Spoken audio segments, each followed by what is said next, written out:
हमारी गाड़ी अनफॉर्चुनेटली फिर वो अदानी वाले मामले में उस ट्रैफिक जैम में फंस गई है। और पिछली बारी जब वो हिंडनबर्ग वाला सागा हुआ था, हम सब जानते हैं कि कितना समय लगा था वहां से रिकवर करने में। तो ये कितना और परेशान कर सकता है। और इस समय फिर निवेशकों को क्या किसी तरह की पोजीशनिंग रखनी चाहिए या नहीं, क्योंकि कल एक के बाद एक हमने सुना जीक्यूजी एसेट्स अपने इन्वेस्टमेंट्स को मॉनिटर करेगा। कल शाम को जो कीनियन पार्लियामेंट में डिसाइड किया गया कि देखिए हम अदानी के साथ कुछ नहीं करना चाहते, सारे कॉन्ट्रैक्ट स्क्रैप कीजिएगा।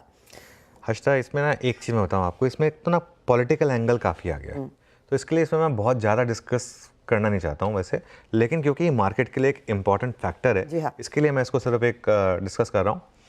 देखिए क्या होता है ना, अब मैं ये नहीं कह रहा कि इसमें आपको बाय करना चाहिए, सेल करना चाहिए। मेरा ये मानना है कि कुछ समय के लिए इन स्टॉक्स को अपने रेडार से हटा दें। मैं कल भी एक एग्जांपल के साथ एक्सप्लेन कर रहा था, अदानी एंटरप्राइजेस। कल अगर आपने, जब आप फाइनली बेच पाए होंगे उसको, क्योंकि पहले 3 तो सर्किट लगे थे, जब आप उसको फाइनली बेच पाए होंगे वहाँ से वो रिकवर कर गया, और फिर वहाँ पर अगर आपका स्टॉप लगा होगा फिर वापस डे लो पर आ गया है ना। देखिए किस तरीके से हुआ है। तो इसको आप कुछ टाइम के लिए छोड़ दीजिए, इसमें आप पैसा नहीं बना पाएंगे, तो इसको आप भूल जाइए। क्या सेबी या गवर्नमेंट की तरफ से कोई एक्शन होगा, क्योंकि ये तो यूएस कोर्ट का मामला है ना, वो सवाल होगा। जीक्यूजी क्या करेगा, ये एक सवाल ये होगा। तो भाई जीक्यूजी की बड़ी इन्वेस्टमेंट है, वो क्यों? क्योंकि पिछली बार जब जीक्यूजी ने खरीदा था तभी ये स्टॉक घूमे थे, कॉन्फिडेंस वहीं से आया था जीक्यूजी की वजह से। तो अब एक सवाल ये भी होगा कि अदानी ग्रुप के लिए कि यहाँ से फंडिंग कैसे रेज करें, क्योंकि वो देखिए जिनकी जितनी भी कंपनियाँ हैं ना, वो हेवली फंडिंग डिपेंडेंट है, सारी की सारी इंफ्रास्ट्रक्चर कंपनियाँ हैं। और एक चीज़ मैं बताऊँ, all said and done Adani group का ट्रैक रिकॉर्ड बहुत अच्छा है इन टर्म्स ऑफ एग्जीक्यूशन। चाहे आप कुछ भी ले लीजिए, चाहे आप एयरपोर्ट ले लीजिए, चाहे आप पोर्ट्स ले लीजिए, चाहे आप इंफ्रास्ट्रक्चर ले लीजिए। मैं तो कह रहा हूँ वो जो धारावी वाला प्रोजेक्ट है ना, अदानी के अलावा कोई और बना भी नहीं सकता।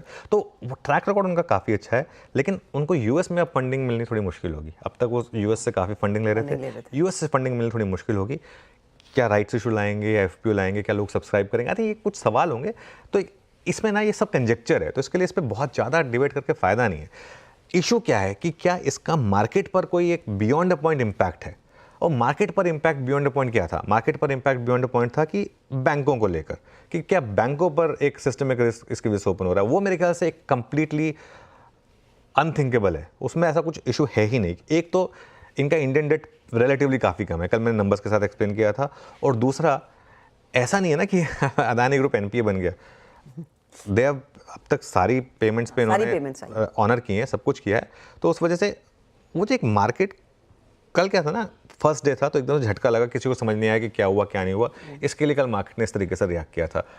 लेकिन डे आफ्टर मैं हमेशा बोलता हूँ ज़्यादा मैच्योर रिएक्शन आता है मार्केट में। तो आज का मार्केट का रिएक्शन स्पेशली बैंकों को लेकर, पीएसयू बैंकों को लेकर ज़्यादा मैच्योर होगा, तो उसको समझने की जरूरत होगी बेसिकली। तो ये इंपॉर्टेंट